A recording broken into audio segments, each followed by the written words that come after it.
Canal 2 de Jujuy. Mucho que ver con vos.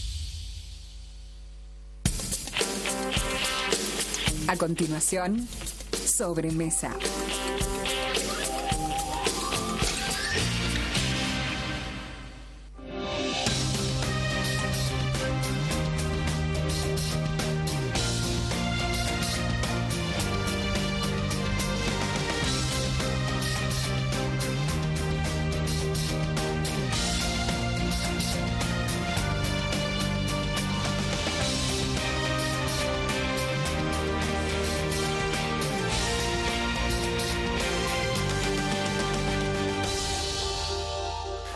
Gracias, ¿cómo le va? Buenas tardes. Vamos a estar en un minuto nada más con el doctor Fernando Soto, que es uno de los expositores en el marco de estas jornadas de narcotráfico y narcomenudeo que organiza el Ministerio de Seguridad aquí en esta capital. Vamos a conversar con él sobre la ley de extinción de dominio, cannabis medicinal, Paco, ¿sí? Y narcomenudeo. Vamos a intentar abordar todos los temas si el tiempo nos acompaña.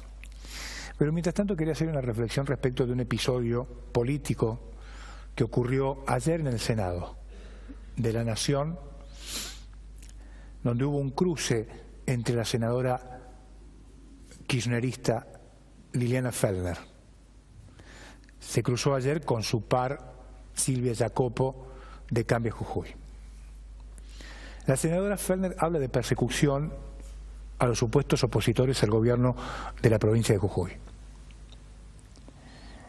Y en este sentido me parece a mí que la única persecución que existe en todo caso es del Código Penal a los funcionarios denunciados por corrupción y por violencia de género que pertenecen precisamente al Frente para la Victoria.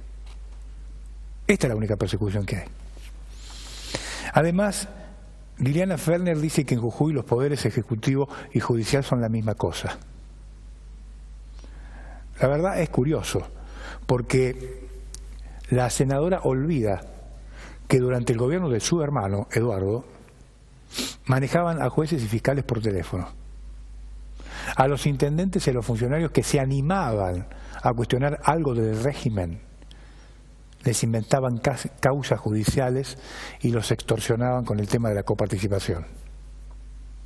De esto no habla la senadora Liliana Fellner. Además, Liliana Fellner ahora se acuerda de que hay que defender la Constitución de la provincia, cuando en realidad durante casi 20 años en el poder su gobierno se encargó de violarla, manipularla y de sepultarla. Liliana Fellner habla como si recién asumiera como senadora de la Nación y pareciera que nada ha pasado en la provincia de Jujuy durante todos estos años. Yo creo que es responsable, junto a su hermano, de haber alterado severamente la institucionalidad en la provincia, permitiendo, por ejemplo, la conformación del Estado paralelo en Jujuy que conducía Milagro Sala. Algo inédito en la República Argentina, con las consecuencias que ya sabemos, que ha pagado toda la sociedad en la provincia de Jujuy. No le escuché nunca, sin embargo, a Liliana Fellner denunciar desde el Senado las situaciones de corrupción y violencia en la provincia en los años de Milagro Sala. La obsecuencia a los Kirchner era más importante que denunciar los hechos que atormentaban a los jujeños. La verdad me asombra, sinceramente se lo digo, la capacidad que tienen los kirchneristas para negar la realidad. Es como que la llevan en sus genes. La senadora Fellner representa el pasado más reciente de la provincia de Jujuy, en donde lo que regía era la arbitrariedad permanente y el desprecio por la ley. Yo creo que representa además las conductas que terminaron con la degradación de la convivencia entre todos los jujeños. Esto generó el régimen hace nada más que 11 meses. Entonces, ella junto a su hermano son responsables de una provincia que agotaba sus días en medio de un horizonte sombrío de creciente ilegalidad. Aquí era el vale todo. Entonces, la síntesis del paso del gobierno de los Fellner fue la inoperancia, la inconsistencia jurídica, el descrédito nacional y una formidable desorientación interna. Este es el cuadro de situación, este es el legado que dejó el régimen hasta hace casi un año en la provincia de Jujuy. Entonces, lo que debe entender todo el Frente para la Victoria, incluida la propia senadora, es que se terminó el tiempo de los hombres fuertes y las instituciones débiles. Se terminó el tiempo en donde la Constitución se sometía al poder político. Se terminó el tiempo de la utilización de la ley como una herramienta directa de la corrupción. El Frente para la Victoria permanentemente inventa fantasmas, porque sabe que le faltan ideas. No está dispuesto a proceder de acuerdo a lo que exige la ley. Me parece que falta autocrítica. Y además, quiere que le diga algo, no hay persecución. Solo la ley persigue a los que delinquen. En un minuto vuelvo y hablo con el doctor Soto.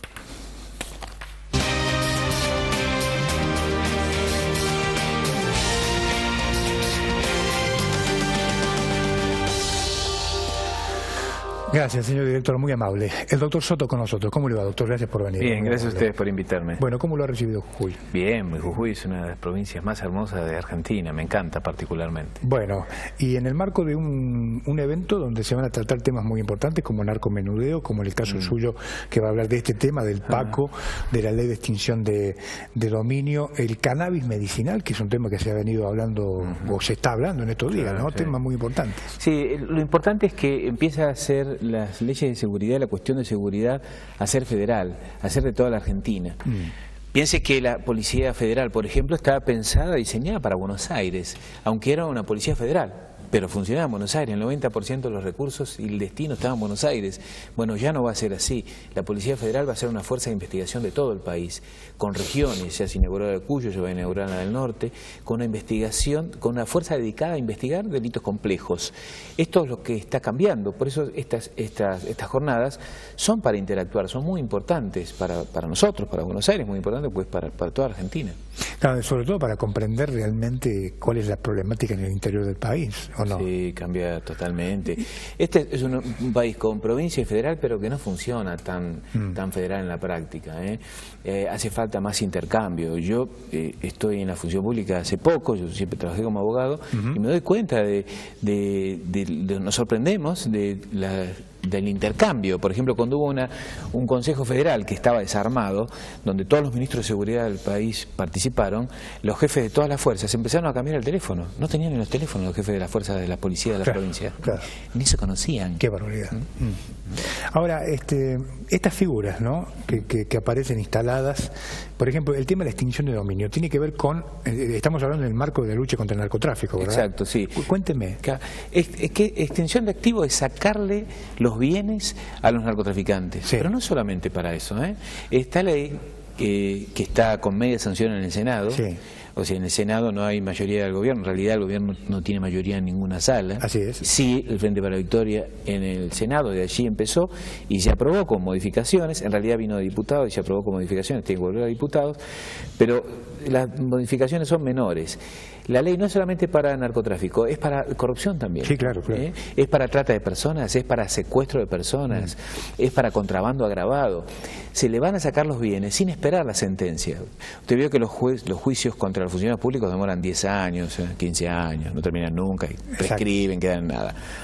Bueno, para evitar eso, y también las causas de droga, que ha pasado, o que mientras tanto los bienes se pierden, se destruyen. Pero perdóneme, lo detengo ahí un minuto. ¿Le van a poder sacar los bienes aunque no tengan sentencia? Muy bien la pregunta. Aunque no tengan sentencia penal. Penal. Pero sí van a tener sentencia de extinción de activos. Por ejemplo, se hace una causa por narcotráfico. Se secuestran automóviles, se secuestran campos, ¿no? Se intervienen, cuentas bancarias. Hoy, como está el sistema, recién con la sentencia penal, que se produce 5 o 6 años, con todos los defectos y las dificultades que tiene la justicia, ahí se puede avanzar para secuestrar los activos, investigar de quiénes eran. Antes nada. Ahora se puede avanzar, por ejemplo, si un bien está a nombre de un tercero, de una sociedad, no el imputado, en la causa penal tampoco se puede avanzar. Ahora sí. Y si se comprueba que si hay una sospecha de que ese bien, el bien que sea, un auto, una sociedad, una empresa, un dinero, es producto de un delito, como corrupción o los que le nombré, o drogas por supuesto, se le notifica al dueño, que puede ser el imputado o cualquier otro, y se le dice, mira, hay una sospecha por las vinculaciones, por la adquisición, por el origen, por los fondos.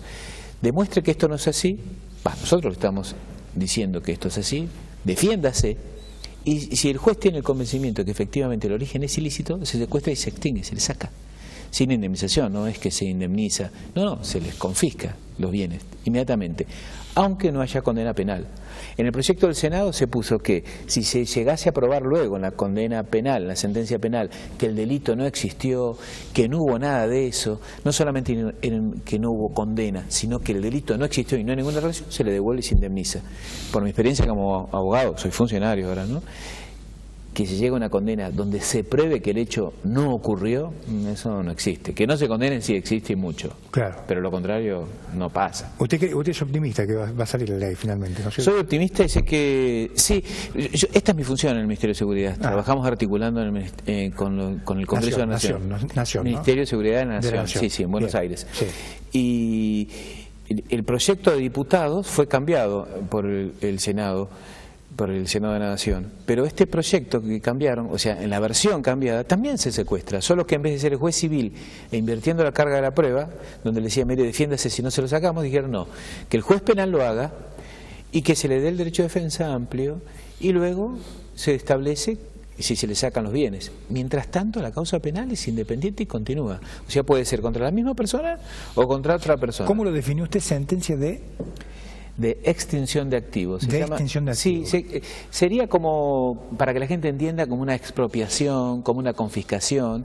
Técnicamente ahora, con Cristina Fernández de Kirchner está pasando esto ahora, ¿o no? Es el embargo de los fondos de... Claro, pero no se los pueden sacar, siempre hubo embargo. Hay una diferencia muy grande, está bien la pregunta. Una cosa es, mire, le sacamos los autos a una persona, le sacamos el dinero si lo secuestramos. Sí. Hasta que no haya condena no se puede secuestrar ese dinero, no se puede confiscar, no se puede apropiar ese dinero. Sí. Aún con condena tampoco, tiene que haber otro proceso judicial civil que además casi nunca se hace. Los bienes quedan pudriéndose o quedan a nombre de nadie o deteriorándose. Muy raro que alguna vez se le hizo a algún narcotraficante una causa para sacar los bienes, aunque en la ley de drogas sí estaba previsto. Ahora, por funcionario público jamás pasó, nunca. Que se secuestre mientras tanto es otra cosa, pero que se lo saquen, nunca. ¿Cómo está viendo el fenómeno del narcomenudeo? Perdón, hubo un caso, sí. María Julia Alzogaray, que sí le remataron un inmueble en Capital, una casa, un petit hotel en importante, el centro. ¿no? Sí, fue el único caso. Sí, ¿qué me decían? Recuerdo. No, le pregunto, ¿cómo está viendo el tema del fenómeno del narcomenudeo?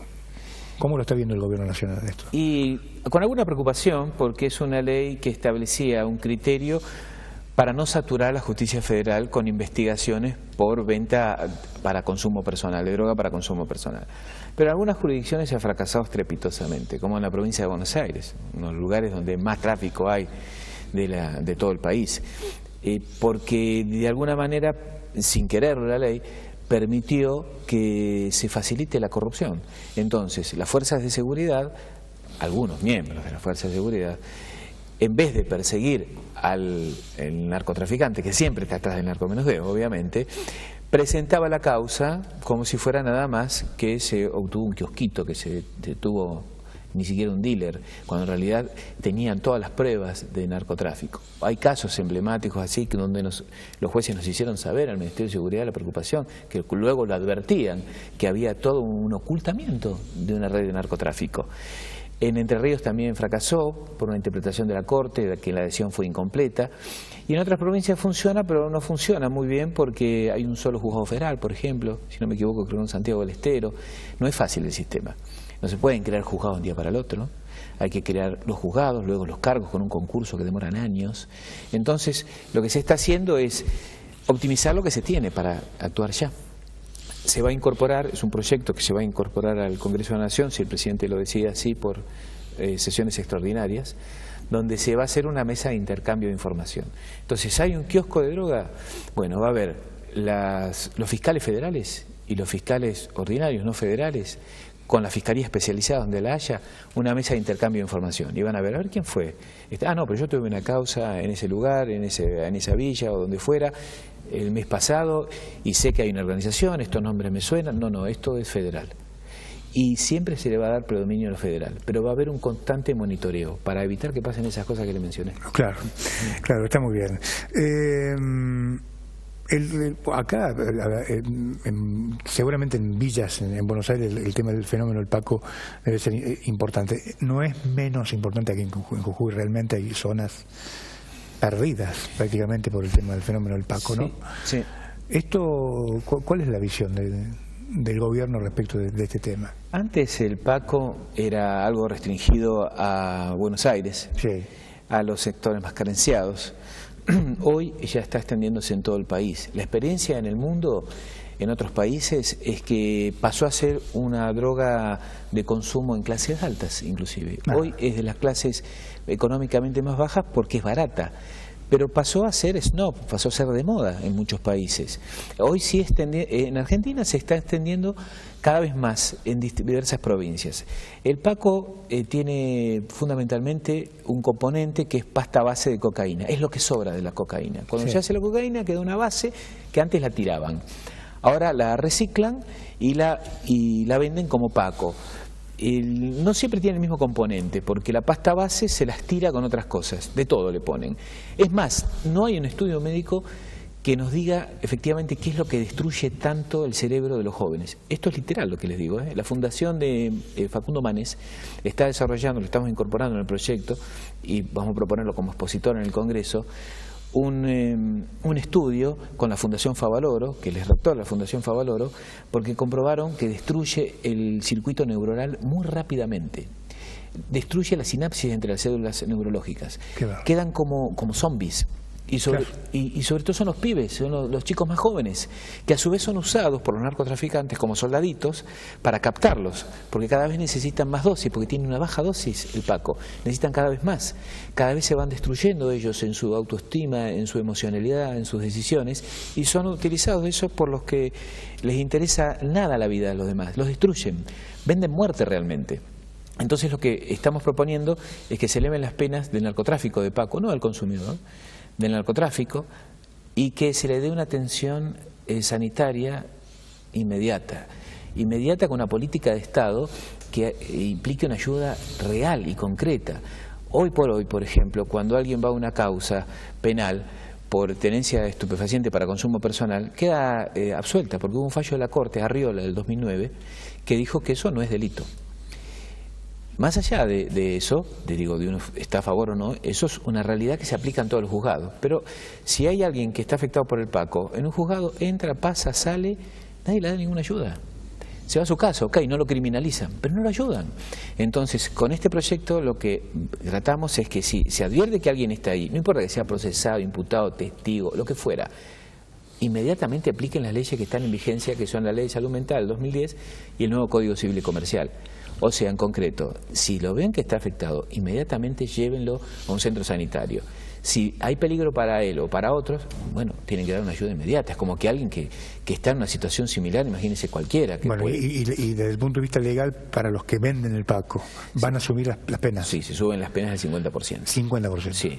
¿Cuánto es hoy la pena? Y la pena, en estos casos, depende si es suministro gratuito, suministro con tráfico, más o menos arrancan de 2 años y se está partiendo de 4 años y hasta 6 años de prisión, y en otros casos de 8 y 15, porque consideramos que esto es un delito gravísimo, porque son siempre delitos organizados, donde directamente ellos saben, es casi como saber que alguien se está matando y venderle el veneno y cobrárselo, y que no le importa nada, no es solamente droga, es terrible. Entonces consideramos que esto tiene que estar acompañado de una política de Estado de ayudar también a los que son damnificados. La información que ustedes manejan desde el Ministerio de Seguridad habla de índices que van en crecimiento en materia de consumo de Paco. Sí, claramente, sí, van en crecimiento. Las estadísticas que tenemos es que en la zona etaria está entre un promedio de los 17 años, es la droga que más consumen los jóvenes junto con las anfetaminas, con las drogas sintéticas, y fue creciendo. Es que en realidad todo el consumo de droga fue creciendo, no solamente de Paco. Y de Paco se está extendiendo. Había provincias como Jujuy, que no era un problema y ya lo es, en Córdoba también lo es. Hace unos años, no tanto, 5 o 10 años, no existía. Y no existía como un problema. Podía haber alguien que consuma Paco, pero hoy se empieza a producir localmente el Paco. Claro, ¿no? Hay pymes pequeños emprendimientos familiares. Exacto. Denunciados aquí muy cerca del canal. Familias que viven de eso. Acá muy cerca donde estamos. Claro, es increíble realmente. Sí, yo no sabía que esto era tan así acá, en Buenos Aires sí, se dedican a eso, naturalizado, ¿no? Y también de algún modo naturalizado por los vecinos, todo el mundo sabe en esa zona, en esa cuadra, en esa villa, pero está como naturalizado. De hecho, quienes más activaron con esto son las madres del Paco. Las madres que veían que sus hijos estaban muriendo y destruyendo. Ellos son las que dijeron, hagamos algo, denunciaron. Muchas de ellas terminaron perseguidas y muchas muertas. Qué bárbaro. Bueno, el cannabis medicinal, ¿es viable? Es un tema terrible. Sí, es viable, pero tenemos un lobby y una presión enorme. Cannabis es la planta de marihuana. Sí. Cannabis medicinal es el uso medicinal. Sí, claro. Bueno, yo digo lobby porque hay por todos lados, en los programas de televisión, en las radios, en las revistas, se ve, se lee, se escucha que el cannabis cura, con el cannabis se educa, se crece, se sana. Y empezamos a averiguar en todo el mundo si esto es así. Y en todo el mundo es a través de la ANMAT, con el Ministerio de Salud, con averiguaciones serias, con gente que participa en congresos, médicos, especialistas. En ninguna parte del mundo se pudo acreditar que tenga un efecto medicinal el cannabis, científicamente. Sí, en Australia está avanzado y el más avanzado es Israel, que de los 5 pasos está en el paso 3º, todavía no lo tiene acreditado. Hay un grupo una ONG de madres de cannabis que se llama Mamá Cultiva, y ellos proveen aceite de cannabis que se saca de la hoja de la planta de cannabis, un aceite que se lo dan a sus hijos que generalmente sufren unos estigmas terribles porque tienen problemas neurológicos, tienen problemas de Parkinson, problemas congénitos, y ellas dicen que están calmados los chicos. Nos traen a los chicos, nos muestran, pero esto es más o menos como hacer ribotril, o como hacer, digo marcas, pero hacer buscapina, o hacer migraña, una pastilla para migral, sí. Es como que dijera, mire, yo lo hago, y usted me diga, mira, mi primo le duele mucho la cabeza, ¿me haces un remedio? Y yo te lo doy y vos se lo das. Es peligrosísimo eso. Esté o no certificado es peligrosísimo, porque si uno se equivoca en la dosis lo puede matar. Claro. Bueno, este es un tema. El otro tema es que no está certificado. Pero bien, hicimos un proyecto de ley donde digamos, vamos a hacer un proyecto de salud con el Ministerio de Salud que se va a investigar esto y se le va a dar el aceite de cannabis gratuito. El aceite de cannabis ya existe y hasta se importa. Está autorizado por el ANMAT desde hace unos años, no es de ahora. Se fabrica en algunos países y con un trámite especial se autorizó la importación. Nos reunimos con esta ONG y le dijimos, mire, vamos a hacer esto. No, nosotros tenemos nuestras plantas. Bueno, le dijeron la gente especializada que está en el ANMAT, que entiende de cómo se fabrican los remedios. Le dijeron, no, van a estar en condiciones cuidadas, traigan sus plantas, provean las semillas si ustedes quieren. Y ustedes vengan todos los días a cuidar las plantas, vean que estamos haciendo algo correcto, incorporaremos su experiencia. Sí. Y le vamos a proveer gratuitamente todos los derivados y el aceite de cannabis para que ustedes lo puedan utilizar. Así que lo querían producir ellos. No, lo queremos hacer nosotros, nos dijeron. Por eso digo, ellos. ¿Casi artesanalmente, una cosa así, o no? Yo intuyo, es a título personal, no del Ministerio, que hay un negocio detrás de esto. No de las mamás que tienen a sus hijos en situación dramática. Ellas no. Es como si yo tuviera a mi hija, Dios no quiera, tengo una nena chiquita y 2 grandes, en una situación desesperada. Y yo capaz que voy hasta un curandero. Claro. Pero no les critico eso a ellas. Pero sí hay una organización muy grande atrás que quiere esto ponerlo con el mercado. Bueno, si es así, aleluya, pero hagámoslo controladamente y seriamente. Y además que todos puedan acceder a esto. Es más, que accedan en el mundo. Si nosotros lo descubrimos y lo certificamos, podemos exportarlo a todo el mundo. Y no quieren. Quieren hacer el aceite ellos y sobre todo lo que quieren es cultivar plantas ellos. Ahora en Córdoba hay una experiencia, ¿no? Respecto de la venta de la venta de aceite de cannabis, ¿o no? Sí, aceite de cannabis está, digamos, consentido y está permitido. Está permitido. No consentido, no es la palabra, está permitido. Lo que no está aceptado y testeados que efectivamente sea como se dice que es, claro. como le dije al principio en la revista, entiendo. que eso cura un cáncer, que cura todo. No está acreditado que sea así. Ahora, bueno, el ANMAT dice, sí, está bien, puede tomar aceite de cannabis. ¿Ahora me cura el cáncer? No, le dicen. No está probado en ninguna parte del mundo. Si usted en la desesperación se lo quiere tomar, untar, ponerlo, bueno, está bien, pero no está acreditado.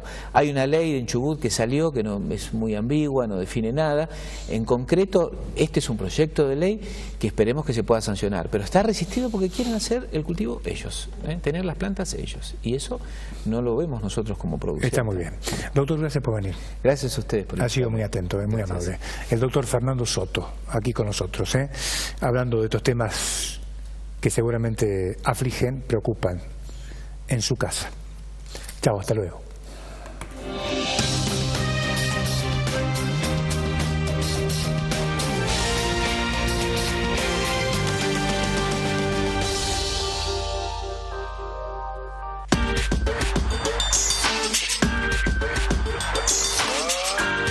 Canal 2 de Jujuy.